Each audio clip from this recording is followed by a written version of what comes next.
आज आप लोगों को एक नया चैप्टर नया टॉपिक बताया जाएगा एरोमेटिक एमीन। एरोमेटिक एमीन के अंतर्गत सबसे पहला कंपाउंड जो पढ़ना है वो पढ़ना है आपको एनिलीन। एनिलीन का जनरल फार्मूला हमने बताया था आप लोगों को C6H5NH2। ये क्या है आपका एनिलीन है। इसे कहते क्या है एनिलीन कहते हैं। NH2 समूह जुड़ा होता है किसके साथ में फेनिल रिंग के साथ अर्थात बेंजीन रिंग के साथ जुड़ा होता है। देखिए ये आपका C6H5 है, इसे बोला जाता है NH2। इसे इसलिए कहा जाता है कौन सा यौगिक एनिलीन कहा जाता है। अगर हम इसका और स्ट्रक्चर बनाते हैं तो क्या बन जाता है आपका NH2 और इस तरीके से अल्टरनेट क्रम पर एकांतर क्रम पर कितने होते हैं डबल बॉन्ड लगाए जाते हैं। इसे क्या कहते हैं एनिलीन कहते हैं।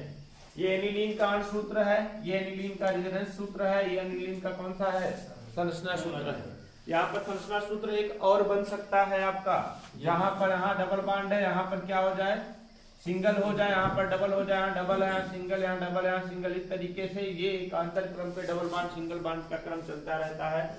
तो इसे क्या कहते हैं हम एनिलीन कहते हैं। एनिलीन बनाने की विधियां आपको बताई जानी है। एनिलीन बनाने की विधियां देखिए, एनिलीन बनाने की विधियां ये जान रहे हैं ना क्या है आपका, ये है क्या आपका एनिलीन। क्या है एनिलीन है। आप पढ़ रहे हैं एनिलीन कहा जाता है, एनिलीन पढ़ रहे हैं। तो एनिलीन बनाने की विधियां, एनिलीन बनाया कैसे जाता है। एक पहली विधि जिसे प्रयोगशाला विधि के नाम से जानते हैं, प्रयोगशाला विधि। प्रयोगशाला विधि में किसकी एक क्रिया किसके साथ कराई जाती है टिन हाइड्रोक्लोरिक एसिड और किसका नाइट्रोबेंजीन का। टिन की बात करते हैं तो क्या होता है आपका SN, हाइड्रोक्लोरिक एसिड की बात करते हैं तो HCl और नाइट्रोबेंजीन की बात करते हैं C6H5NO2। इतनी चीजें आपस में क्रिया करती हैं। कौन कौन सा टिन SN और फिर हाइड्रोक्लोरिक एसिड और फिर क्या नाइट्रोबेंजीन। ये अभिक्रिया करके क्या बनाते हैं एनिलीन बनाते हैं। तो आइए देखते हैं इनकी अभिक्रियाएं किस तरीके से होती हैं।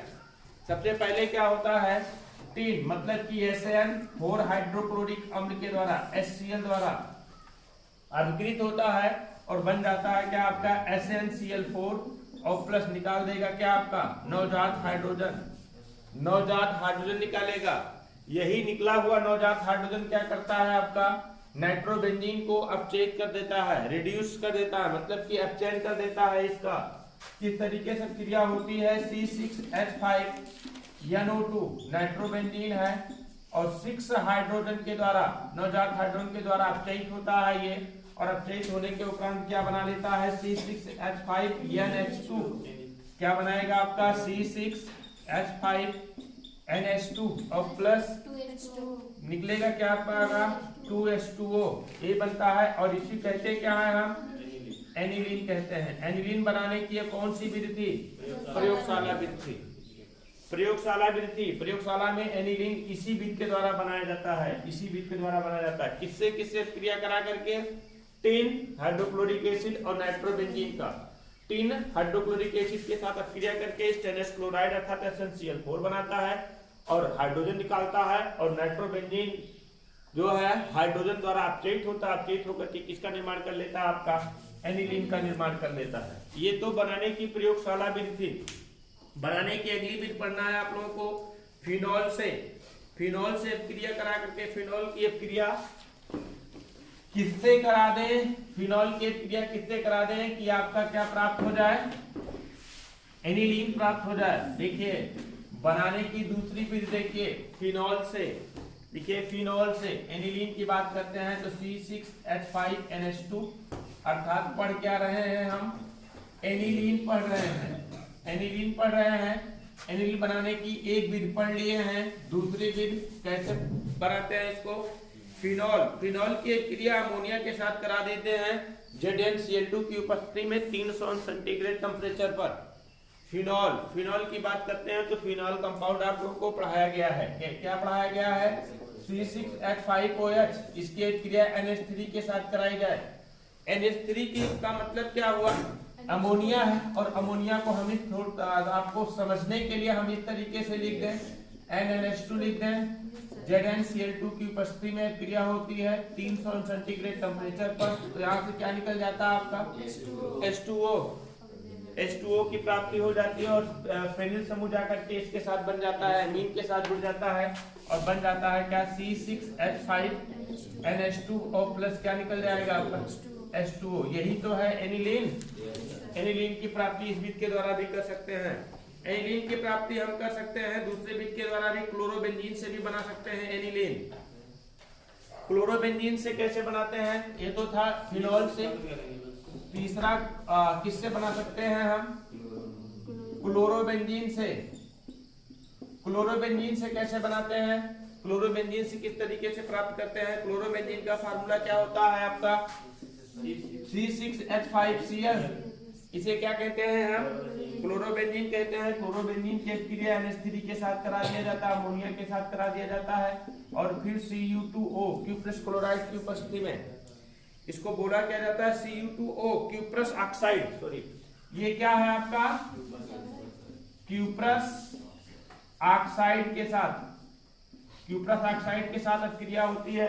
तो यहां से बन क्या जाएगा, एनिलीन का निर्माण होगा, और क्यूप्रिक क्लोराइड बनेगा और H2O बनेगा। एनिलीन की बात करते हैं, 2C6H5NH2 बनेगा क्या आपका, 2C6H5NH2 और प्लस यहां से निकलेगा 2CuCl, क्लोरीन के दो, कापर के दो, तो बनेगा क्या आपका 2CuCl, और फिर क्या निकल जाएगा यहां से H2O। जल की प्राप्ति होती है। देखिए किसकी एक क्रिया हमने कराया, किससे कराया हमने, क्लोरोबेंजीन की क्रिया अमोनिया और क्यूप्रस ऑक्साइड की उपस्थिति में करा देते हैं, और क्लोरोबेंजीन अमोनिया से एमीन समूह बनके क्या बना लेगा आपका, एनिलीन, और क्यूप्रस ऑक्साइड का कापर और इसका क्लोरीन मिलकर के क्या बना लेगा, क्यूप्रिक क्लोराइड, और फिर बनता है क्या आपका जल। ये किससे भी द्वारा प्राप्त किया गया, आपका क्लोरोबेंजीन से प्राप्त किया गया। क्लोरोबेंजीन से प्राप्त करने के लिए यहाँ टेम्परेचर लगभग रखते हैं 201 सेंटीग्रेड, और उच्च दाब। उच्च दाब का मतलब समझते हैं हाई प्रेशर। अब देखिए अगली विधि हाफमान हाइपोब्रोम एमाइड क्रिया द्वारा। अच्छा, हाफमान क्रिया आप लोगों को बताई गई है ना। अगली विधि देखिए, चौथी विधि बनाने की कौन सी है आपका, हाफमान हाइपोब्रोम एमाइड अभिक्रिया द्वारा, ब्रोमाइड अभिक्रिया द्वारा किससे प्राप्त करते हैं हम, हाफमान हाइपोब्रोमाइड अभिक्रिया द्वारा। हाफमान हाइपोब्रोमाइड अभिक्रिया, इसमें किसकी एक क्रिया होती है, बेंजेमाइड की क्रिया ब्रोमीन और पोटेशियम हाइड्रॉक्साइड के साथ करा देते हैं। बेंजेमाइड का फार्मूला क्या होगा, C6H5CONH2 ना। जैसे एस्टेमाइड बताया गया था आपको, क्या एस्टेमाइड के बारे में बताया गया था, क्या CH3CONH2, इसे क्या कहा गया था, एस्टेमाइड, और C2H5NH2 लगा दिया गया तो प्रोपेनेमाइड। और इसी तरीके से यहाँ पर मेथिल समूह को हटा करके क्या लगा दिया, C6H5 फेनिल समूह लगा दिया गया, CONH2, इसे क्या कहेंगे हम, बेंजेमाइड। ये बेंजेमाइड है ना। तो हाफमान ब्रोमेमाइड क्रिया में बेंजेमाइड की क्रिया किसके साथ करा दिया जाता है, ब्रोमीन और पोटेशियम हाइड्रॉक्साइड के साथ कराते हैं। किसके साथ कराते हैं, ब्रोमीन और पोटेशियम हाइड्रॉक्साइड के साथ कराते हैं। तो किस तरीके से क्रिया होती है, देखिए C6H5CONH2 ये बेंजेमाइड है, इसकी एक क्रिया ब्रोमीन के साथ करा देते हैं, और किसके साथ, और फिर किसके साथ, पोटेशियम हाइड्रॉक्साइड के साथ 4KOH के साथ करा देते हैं। तो यहां से क्या निकल जाएगा जानते हैं, पहले तो बनेगा आपका K2Br पोटेशियम ब्रोमाइड। यहां से हमें CO को अलग करना है ना, तो क्या बन जाता है, K2CO3 पोटेशियम कार्बोनेट। देखो चाहे K2CO3 और H2O निकल जाएगा, और फिर क्या बन जाएगा आपका NH2। मतलब NH2 समूह जाकर के इसके साथ बन जाएगा, मतलब बनेगा क्या आपका C6H5NH2 plus K2CO3 plus 2KBr और फिर क्या निकलेगा H2O निकलेगा। जल की मात्रा निकलती है कितनी, 2 अणु निकलते हैं जल के। समझ गए क्रिया ना। ये क्या है आपका एसिटेमाइड है, सॉरी बेंजेमाइड है। क्या नाम है इसका, बेंजेमाइड नाम है इसका, बेंजेमाइड है। बेंजेमाइड की क्रिया ब्रोमीन और पोटेशियम हाइड्रोक्साइड के साथ करा देते हैं तो एनिलीन की क्रिया एनिलीन प्राप्त होता है। इसे क्या कहा जाता है, हाफ मान हाइपोब्रोमाइड अभिक्रिया, हाफ मान हाइपोब्रोमाइड अभिक्रिया कहते हैं। औद्योगिक स्तर पर इसका निर्माण कैसे करते हैं, औद्योगिक स्तर पर इसको कैसे प्राप्त करते हैं, देखिए औद्योगिक स्तर पर, औद्योगिक विधि,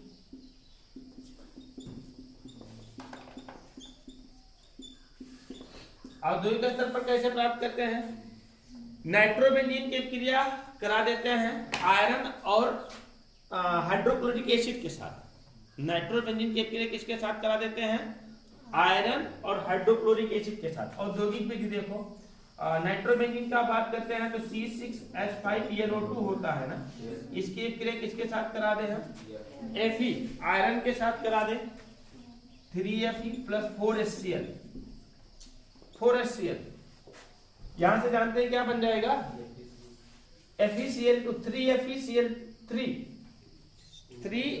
2FeCl3 बनेगा। तो यहां पर 3 नहीं रहेगा जी, यहां पर रहेगा 2FeCl3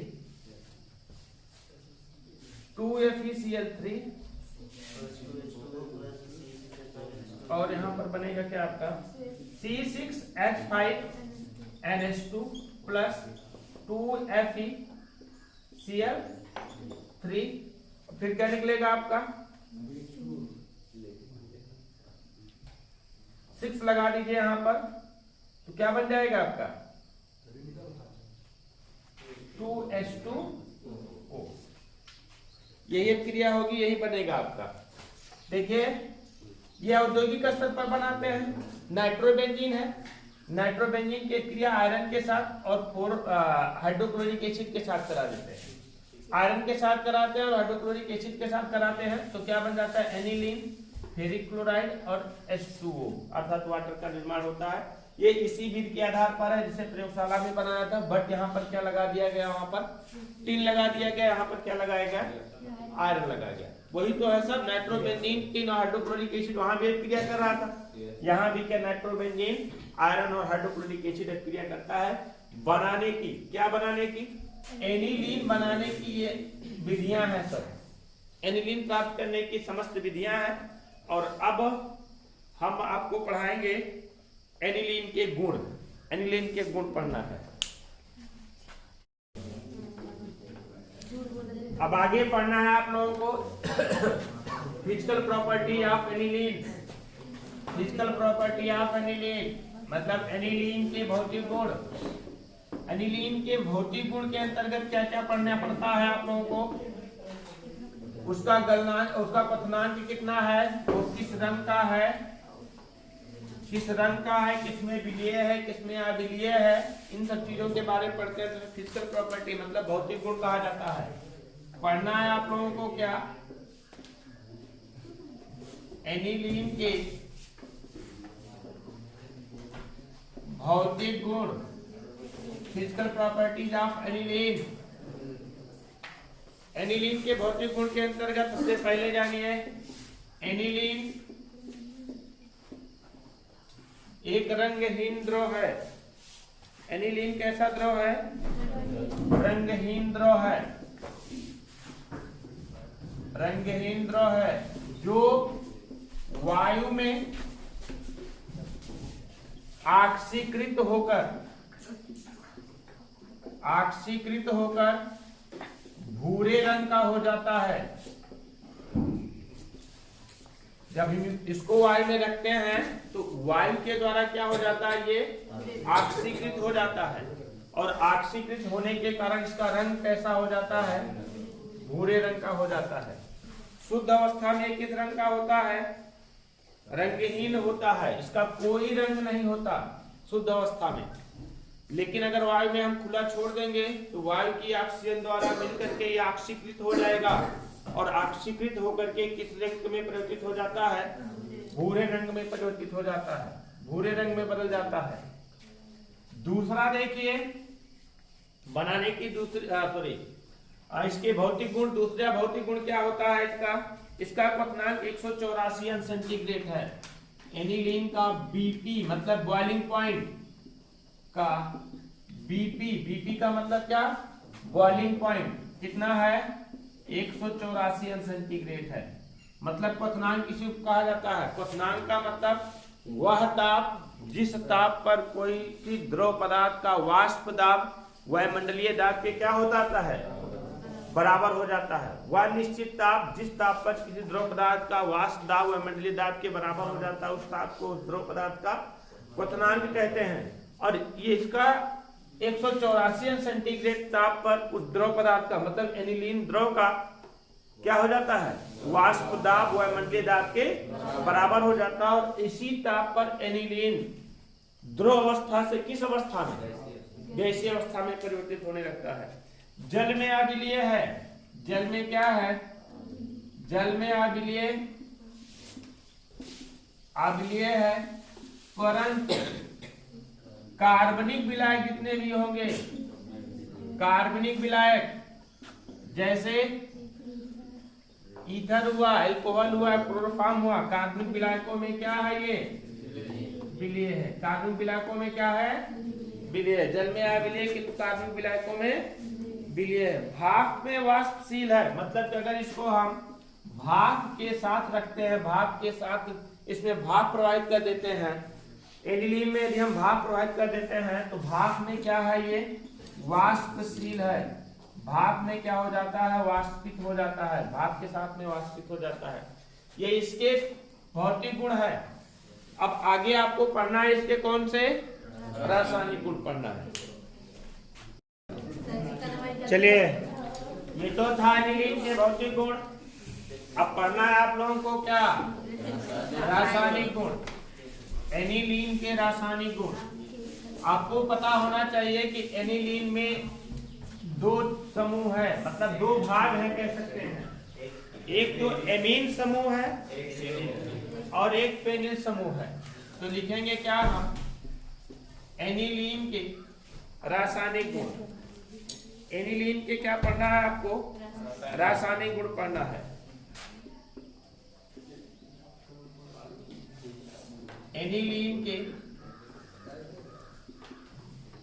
रासायनिक गुण, केमिकल प्रॉपर्टीज ऑफ एनिलीन। रासायनिक गुण के अंतर्गत क्या क्या पढ़ना है जानिए आप लोग। रासायनिक गुण हम कल पढ़ाते हैं, लेकिन थोड़ा सा इसके बारे में बता देते हैं रासायनिक गुण के बारे में। एनिलीन के सूत्र की बात करते हैं तो एनिलीन का सूत्र होता है क्या? C6H5NH2 एनिलीन होता है। और यहीं पर देखिए दो पार्ट हैं इसके, कौन कौन सा है? एक तो आपका एमीन समूह है, एक तो है आपका कौन सा? फेनिल समूह। फेनिल समूह। तो यहां पर हम सबसे पहले पढ़ेंगे क्या? किसके साथ अपक्रिया? एमीन समूह की अपक्रियाएं। कौन सा? एमीन समूह की अभिक्रिया। एमीन समूह की अभिक्रिया के बारे में जानिए थोड़ा सा। क्या है? एनिलीन की बात करते हैं तो C6H5 bond N bond H bond H और नाइट्रोजन पर दो लोन पेयर, एक लोन पेयर, सॉरी, नाइट्रोजन पर एक लोन पेयर है कि नहीं है? जब यहां पर एक लोन पेयर होता है, हमने बताया है जिस एटम्स पर लोन पेयर होते हैं उनकी प्रकृति कैसे होती है? एसिडिक होती है कि बेसिक होती है? बेसिक, मतलब क्षारक, क्षारकीय प्रकृति होती है। और क्षारक की क्या होती है? अम्लीयता। क्षार की अम्लीयता और अम्ल की क्षारीयता होती है। एक लोन पेयर की उपस्थिति के कारण इसे बोलेंगे क्या हम, एक क्षारीय मोनो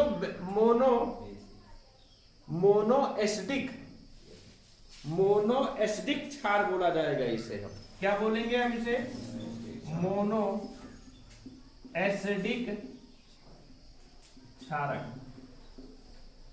मोनो का मतलब क्या होता है, एक होता है, एक अम्लीय क्षारक कहलाएगा ये। और इसका नेचर कैसा हमने बताया, क्षारक नेचर, मतलब कि प्रकृति इसकी कैसे है, क्षारकीय प्रकृति है। तो अम्ल के साथ अपक्रिया करेगा, एसिड के साथ अपक्रिया करेगा, तो क्या बनाएगा, आपका साल्ट बनाएगा, मतलब लवण का निर्माण करेगा, और जल भी बना सकता है। समझ पा रहे हैं कि नहीं हमारी बात?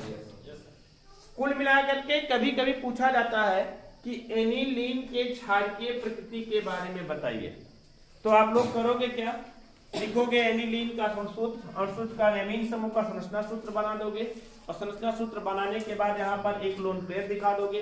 लोन पेयर दिखाने के बाद लिख दोगे, क्योंकि नाइट्रोजन के पास एक एकाकी इलेक्ट्रॉन युग्म है, एक एकाकी इलेक्ट्रॉन युग्म है, और जो एकाकी इलेक्ट्रॉन युग्म रखता है वो क्या कहलाता है, लुईस क्षारक कहलाता है। क्या कहलाता है, लुईस क्षारक कहलाता है। इसलिए क्या हो जाएगा, लुईस क्षारक अर्थात इसकी प्रकृति क्या हो जाएगी, क्षारकीय प्रकृति हो जाएगी।